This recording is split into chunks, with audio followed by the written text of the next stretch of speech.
Hello everyone, welcome to my channel.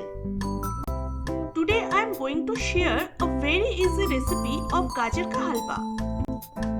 If you like the recipe, please like and share the video and don't forget to subscribe our channel. Here I am using Preethi Zodiac mixer grinder for grinding the gajar.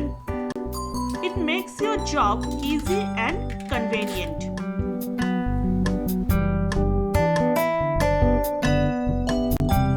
I am going to use Preethi Zodiac electric pressure cooker for making my carrot halwa.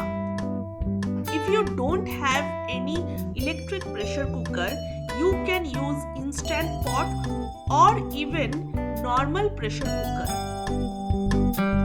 In pressure cooker, carrot halwa can be easily made without much effort and you don't need to add lots of ghee in it.